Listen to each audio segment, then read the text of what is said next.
Why is a cult often indistinguishable from a scam? Because in the digital era, manipulation has scaled faster than awareness. Social networks did not merely accelerate knowledge sharing. They amplified persuasion systems, emotional engineering, and identity capture. Alongside useful communities emerged structures designed to monetize attention, loyalty, and belief. These systems do not always look religious or mystical. They may appear as startups, ideological movements, productivity circles, corporate environments, or even intellectual communities. What defines them is not their label, but their mechanism of control over consciousness, behavior, and perception of truth.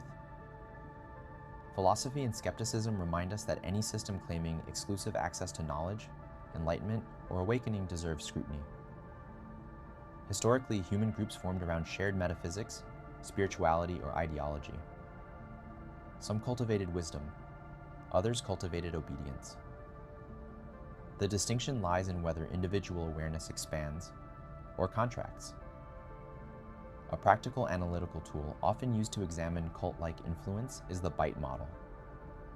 It does not claim metaphysical authority or universal epistemology. It is simply a behavioral diagnostic grounded in psychology and social philosophy. Importantly, it applies beyond religion or mysticism.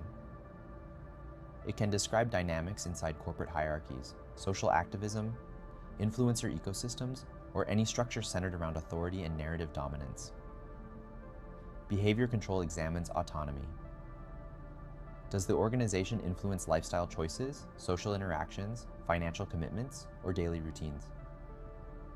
Humans are biological and social beings, but autonomy remains the foundation of identity.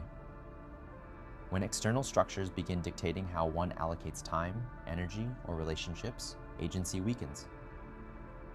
Freedom shifts from internal compass to external compliance. Information control targets perception. Consciousness depends on exposure to diverse signals. Science, philosophy, competing interpretations of reality. When access to information narrows, worldview contracts.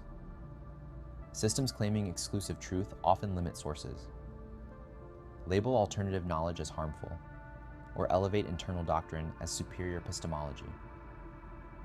Intellectual independence requires multiplicity, not restriction. Thought control addresses cognition itself.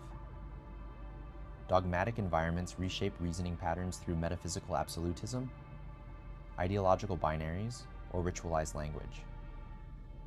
Concepts become sacred geometry, untouchable structures immune to questioning. Skepticism becomes heresy. Logic becomes loyalty. Philosophy teaches that true understanding thrives in dialogue, contradiction, and uncertainty, never in enforced certainty.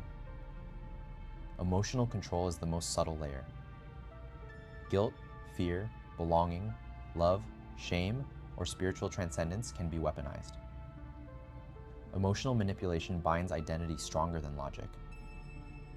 Individuals may feel anxiety when doubting authority, or euphoric affirmation when conforming. Such feedback loops override rational evaluation and anchor the person inside the structure psychologically and socially. These indicators do not form a final judgment. They are early warning markers. They preserve critical thinking, awareness, and intellectual sovereignty. Cult dynamics are rarely dramatic. They are incremental. Loss of skepticism precedes loss of autonomy. Loss of autonomy precedes loss of self-definition. From the perspective of philosophy of mind and consciousness, the danger is not belonging. Humans are social by design. The danger lies in surrendering epistemological agency. The capacity to question, reinterpret, and redefine truth independently. Awakening, enlightenment, or self-discovery, whether approached through spirituality, science, or philosophy, must expand perception, not constrain it. Ultimately, the issue is not cults alone. It is the human tendency to outsource identity. Systems that discourage inquiry promise certainty, but deliver dependency.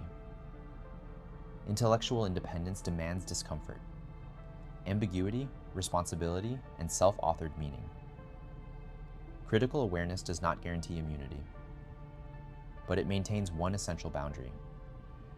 The individual remains the author of their own consciousness.